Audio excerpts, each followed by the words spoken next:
primero, claro, recordar y agradecer a las personas que han permitido que yo esté aquí, por supuesto a la Fundación Bin Laden, Geles, gracias al presidente del Ateneo, a Víctor por presentarme también, y a todos vosotros y vosotras por acercaros a escucharme, ¿no? Como decía Víctor, son 8 años ya, y imaginaros estar 8 años con sus días, con sus horas, con un suceso que es terrible, que es el asesinato de tu hermano.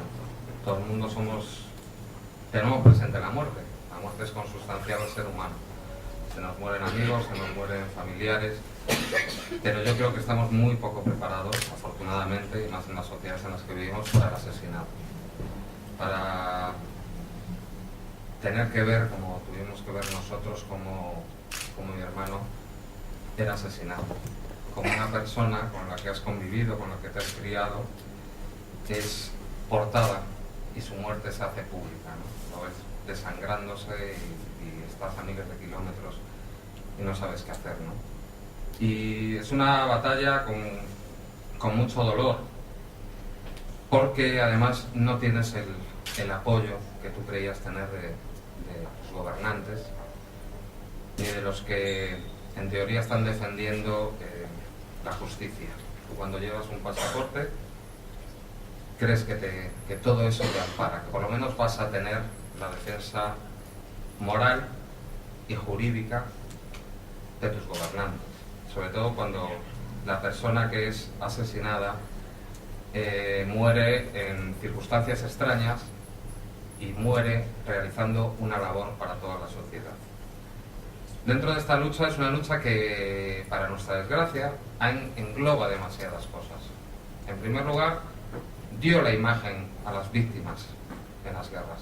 Estamos acostumbrados en nuestras sociedades a que las noticias pasan fugaces, a desayunar y a comer viendo cómo muere gente, pero claro, es diferente cuando esa gente que muere, que no conocemos, es alguien cercano. Cuando ya personalizas o cuando ya visualizas en una persona que podía ser tú, algún familiar, esas cientos de miles o millones de muertes. Y eso fue mi hermano. Con Julio Anguita Parrado, dio cara a una guerra que se estaba sucediendo en aquellos momentos, a una invasión que era la invasión de Irak, ¿no? Pero además es una lucha por la vida, porque nosotros estamos defendiendo una cosa que quiero que quede clara. No somos plañideras, ni venimos a llorar. Nosotros venimos de una familia que sabe lo que es el deber y que sabe lo que es los riesgos que se corren en determinadas profesiones. Lo que no podemos aceptar como riesgo del periodismo es el asesinato. Podemos aceptar, y sabemos que hay riesgos del corresponsal de guerra, que es morir en un fuego cruzado, morir por un mortero que se desvía, pero lo que no vamos a aceptar jamás, no lo hemos aceptado en determinados lugares de nuestro país, ni lo vamos a aceptar en otros lugares, que se asesine a periodistas para que no puedan informar. En ese sentido, es una lucha por la vida. Y es una lucha además que engloba algo que es muy importante y que parece una tontería y que hay gente que se enfada muchísimo, que es la justicia en guerra. Que dentro de las guerras siga existiendo el Estado de Derecho y siga existiendo la justicia. Y eso se lo tenemos que agradecer a una persona, el señor Dunat, que fue el creador de la Cruz Roja, que además de crear la Cruz Roja, pues empezó a elaborar una serie de disposiciones internacionales para tratar de defender, por lo menos, a los heridos y a los prisioneros en las guerras. Y estamos hablando del siglo XIX.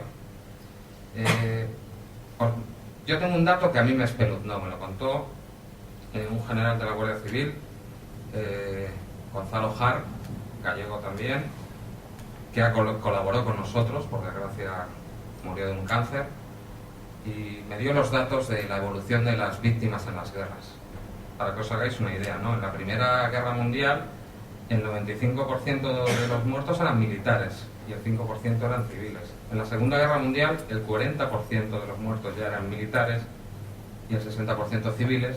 Y en las guerras actuales, lo mejor que te puede pasar en una guerra es ser militar, porque mueren un 5% de militares y un 95% de civiles. Por eso nosotros tenemos que defender, aunque pueda parecer utópico, aunque pueda parecer raro, que en la guerra también se cometen crímenes.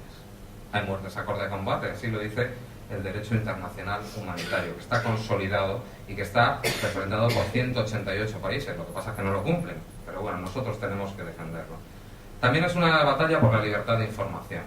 A partir del asesinato de mi hermano en Irak, y según el sindicato de periodistas iraquíes, que llevan contando con nombres y apellidos los periodistas muertos, les ha costado ya 2 secretarios generales de este sindicato por esa labor, han sido ya cerca de 400 periodistas asesinados en estos casi 8 años. O sea, es la cifra más alta conocida de asesinato sistemático de periodistas. Y eso también engloba nuestra lucha. A partir de esa operación que se realizó contra los 3 centros de prensa aquella mañana del 8 de abril, más de 350 periodistas han sido asesinados. No tenemos los datos reales, ¿no? Y luego también, vuelvo a repetir y reiterar, para nuestra desgracia, también es una batalla contra la impunidad, porque entendemos que con impunidad no puede existir democracia, contra la sumisión de nuestros gobernantes ante un poder extranjero y, por qué no decirlo, por la soberanía nacional. Eso engloba. Y os puedo asegurar que muchas veces es muy duro para una familia, para unos amigos y para unos compañeros del colectivo que integramos, enfrentarte a todo esto. Es demasiado duro. Pero aún así conseguimos y hemos conseguido bastantes cosas. Por lo menos que a día de hoy se siga hablando de mi hermano José y que se haya convertido en un símbolo de la libertad de información y de la lucha contra la impunidad, ¿no? Un breve recuerdo de por qué nosotros iniciamos esta batalla, ¿no? ¿Por qué pensamos que no fue un accidente laboral, ¿no? A todos los niveles se sabía. ¿Qué pasó aquella mañana? El 8 de abril de 2003 se levantan los periodistas y se encuentran justo, había 3 sedes informativas independientes, que era Al Jazeera, Abu Dhabi Televisión y un poco más alejada el Hotel Palestina, ¿no? El Hotel Palestina se concentraba la mayoría de la prensa internacional. Habían acudido al Hotel Palestina porque los compañeros de la CNN les habían dicho que el Pentágono les dijo: cambiaros del Hotel Al-Rashid al Hotel Palestina porque vais a estar más seguros. Por eso se encontraba allí la prensa. La mayoría de los periodistas habían decidido permanecer en los hoteles que eran conocidos en ese hotel y en las otras sedes. Al Jazeera, por ejemplo, comunicó al Pentágono sus datos de posición GPS 2 meses antes de que entraran las tropas, porque se pensaban que el mando estadounidense sabía perfectamente. De repente ven los carros de combate posicionados encima de un puente, el puente Al-Yumuriyya, el puente de la República. Algo extraño, porque unidades blindadas, y ahora os explicaré por qué, jamás están encima de un puente bajo amenaza contra carro. Eso es de cajón, lo sabría hasta mi hija, que tiene 13 años, porque es el lugar más expuesto, puede ser volado y además está a la vista de todo el mundo. Y pasaron muchas horas allí encima.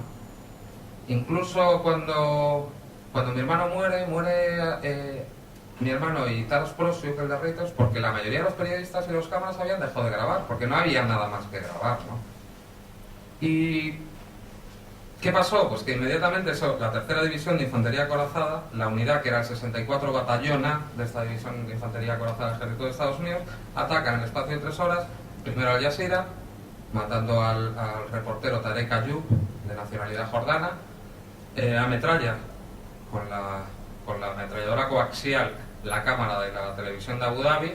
Cuando la gente de la televisión de Abu Dhabi vuelve a poner la cámara, le pega un pepinazo que hiere a más de 20 periodistas, y un poquito más tarde ataca, además apuntando durante 10 minutos, el Hotel Palestina, matando en el acto a Taras Prosiuk y hiriendo de gravedad a mi hermano, lo que le causaría la muerte. Nosotros sabemos que a todos los niveles, tanto del gobierno como del ejército de Estados Unidos, se sabía que allí estaban los periodistas.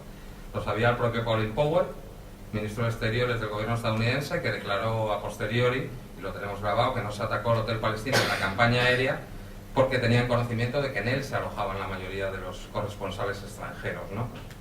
Lo sabía G2 y G3, que son información y operaciones. ¿Y por qué lo sabía? Porque el día anterior, en una operación que desarrolló la misma unidad para calibrar las defensas iraquíes puestas enfrente al Hotel Palestina, y al no tener respuesta se quedaron posicionados enfrente al Hotel Palestina varios Bradleys, que son unos carros de combate ligero, y se saludaron con los